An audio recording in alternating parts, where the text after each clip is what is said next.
Денеска сум овде заедно со градоначалникот на општина Брвеница и иден градоначалник на општина Брвеница да испратиме порака дека мојата лична поддршка и поддршката на владата ја имаат сите оние кои што работат на иденината на оваа наша заедничка Македонија, без разлика на етничката припадност, без разлика на верската припадност, политичката припадност или неприпадност.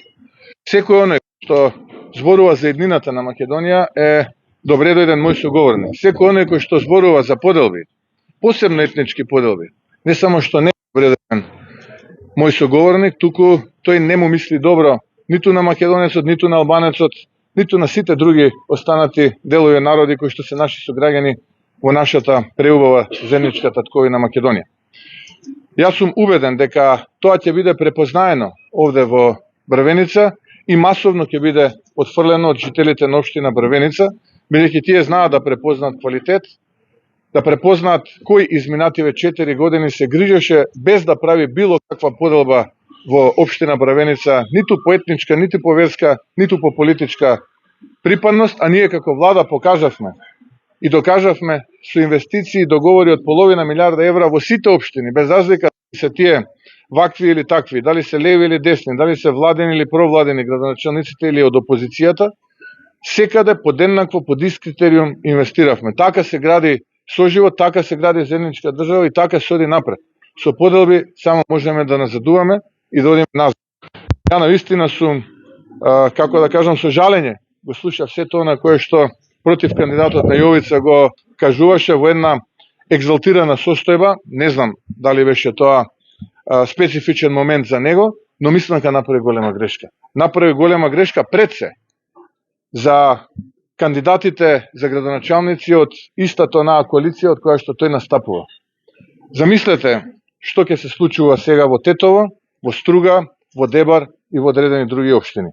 Така што толку себичен потек од политичар до сега по новата историја Македонија не видела. Да влегува, да мисли само за себе и својот кусоглед интерес, а при тоа да ги занемари сите останати кои што се исто така се борат во вториот круг за градоначалнички мандат. Навистина со жалење, исто можам да истакнам што изминативе денови со голем број представници на меѓународната заедница, многу влијателни, зборувавме многу сериозно, бидејќи тоа стигнало и до нив, така што и тие гледаат со големо жалење и просто со неверување тоа што го слушаат, дека некој во 21. век може да користи таков речник. Ви благодарам. Кој имате прашање?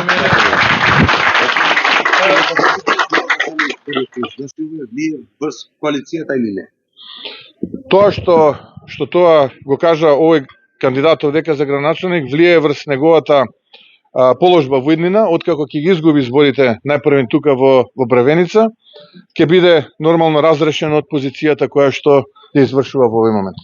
Почитуван премиер, коалиција вреди во секаде каде има кандидат во вас, повикува да се гласа против вас. Дали вие ќе го направите исто и во Тетово или, например, Струга? Па не би рекол дека е така. Еве јас го слушав, да речеме, Фатмир Лимани, кој што апсолутно не повика да се гласа против кандидатот на ВМРО ДПМН во Кичево. Тоа е прво. Второ, коалицијата вреди испрати соопштение дека не го поддржува Фатмир Дехари како градоначалник, како кандидат за градоначалник во Кичево, а и да се обидува и сега еве да биде градоначалник. Но еве и јас ги повикувам албанците кои што се во Кичево, но и кичевчани кои што ќе слушаат оваа изјава, да размислат после се тоа што го слушнавме за човекот кој што ги оценува нивните внуки и нивните ќерки, дали треба да го дадат гласот за него. И дали е тој достоинствен кандидат за еден градоначалник на Кичево. И жалам, здруженијата на мајки и женските здруженија кај албанките не излегува со осуда и со згрозување да го коментираат тоа кој што го слуша за овој кандидат и кој што се обидува сега да биде повторно градоначалник на Кичево. Премиере, Билалка самиот на еден медиум во Албанија. Почекайте, не брзите. Опозицијата бара предвремени избори. И дали ќе има реконструкција? Молам? Опозицијата бара предвремени избори. Па добро се, тоа го барат година и половина. Тоа е опозицијата да бара избори, ќе биде поразен избор. Еве се поразени се на локалниве. Сега ќе бидат и на предвремени, доколку ги има. Јас сум кажал дека не сакам да има предвремени парламентарни избори, но многу треба внимателно политичарите во Македонија да се однесуваат со одговорност, затоа што понекогаш тоа што го посекуваат може и да им се случи, па после да не биде лелекање. Во врска со реконструкција на владата се очекува? После локалните избори се подготвуваме за партискиот конгрес кој што ќе се одржи на 6 декември во Кавадарци. Ве повикувам да го следите со внимание. Благодарам.